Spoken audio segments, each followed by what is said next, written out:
সরকারের ৫ মাস না যেতেই ব্যর্থ বলা ভীষণ অসহিষ্ণুতা বলে মন্তব্য করেছেন স্থানীয় সরকার মন্ত্রী মির্জা ফখরুল ইসলাম আলমগীর।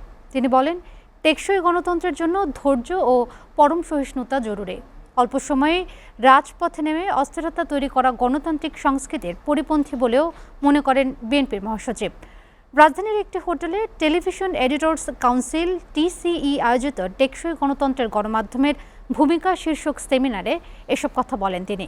মির্জা ফখরুল বলেন, সরকারকে ৫ বছর পার করতে দেবে না যারা বলেন তারা ফ্যাসিস্ট আমলের শেখ হাসিনার ভাষায় কথা বলছেন। শাহরুল ইসলাম রকির প্রতিবেদন। রাজধানীর হোটেল হলিডে ইনে টেকসই গণতন্ত্রে গণমাধ্যমের ভূমিকা শীর্ষক সেমিনারের আয়োজন করে টেলিভিশন এডিটর্স কাউন্সিল। এতে মূল আলোচক হিসেবে বক্তব্য রাখেন তথ্য ও সম্প্রচার মন্ত্রী জহিরুদ্দিন স্বপন। টেকসই গণতন্ত্র প্রতিষ্ঠা হওয়ার পরেই কি একটা গণমাধ্যম আমরা পাবো, স্বাধীন দায়িত্বশীল গণমাধ্যম, নাকি আসলে একটা স্বাধীন দায়িত্বশীল গণমাধ্যম প্রতিষ্ঠার প্রক্রিয়ার মধ্য দিয়েই একটি গণতান্ত্রিক ব্যবস্থা টেকসই হতে পারে? এটা খুব পরিষ্কার যদি আমাদের ধারণার মধ্যে, চিন্তার মধ্যে থাকে, তাহলে আমার মনে হয় যে আমাদের সমস্ত চাওয়া পাওয়া, প্রত্যাশা এবং বিতর্কগুলিকে আমরা অনেক বেশি প্রোডাক্টিভ করতে পারবো। অনুষ্ঠানে প্রধান অতিথির বক্তব্যে স্থানীয় সরকার মন্ত্রী মির্জা ফখরুল ইসলাম আলমগীর বলেন, গণমাধ্যমকে আত্মনির্ভরশীল হওয়ার পাশাপাশি প্রাতিষ্ঠানিক ভিত্তি আরো শক্ত করতে হবে।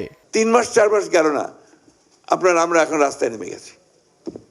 রাস্তায় নেমে আমরা বলছি যে সরকার ব্যর্থ, এই মুহূর্তে পদত্যাগ করতে হবে।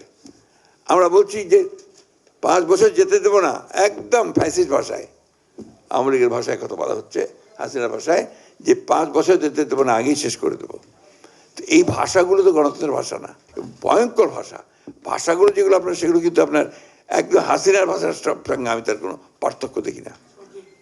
তো এই যে ভাষাভাবে যদি আমরা কথা বলতে থাকি, তাহলে আমার গণতন্ত্র কোথায় হবে? বক্তব্যে দেশের বর্তমান রাজনৈতিক প্রেক্ষাপট তুলে ধরে নানা মন্তব্য করেন মির্জা ফখরুল। যে বিএনপি সবসময়ই আপনার একটা ধ্বংসস্তূপ পায়, উত্তরাধিকার সূত্রে যখন আসে তখন একটা ধ্বংসস্তূপ। আপনারা দেখেন, গ্যাসের সংকট হচ্ছে, গ্যাসের সংকট কি বিএনপি তৈরি করেছে? লাস্ট গভর্নমেন্ট একটা এক্সপ্লোরেশন করে নাই, একটা আপনার এক্সপ্লোরেশনের দিকে যায় নাই, এবং যে সিস্টেম তৈরি করেছিল যে ইম্পোর্ট ছাড়া আর কোনো কিছু করা যাবে না অবস্থা, গোটা ইকোনমিটাকে সেভাবে তৈরি করেছিল। টেকসই গণতন্ত্র প্রতিষ্ঠায় গণমাধ্যমের স্বাধীনতা, দায়িত্বশীলতা এবং প্রাতিষ্ঠানিক সক্ষমতা বাড়ানোর উপরই গুরুত্ব দেওয়া হয়েছে এই সেমিনারে। নির্বিচার চাকরিচ্যুতি চলছে, এটা তো কোনোভাবে। শাহরুল ইসলাম রকি, SA টিভি, ঢাকা।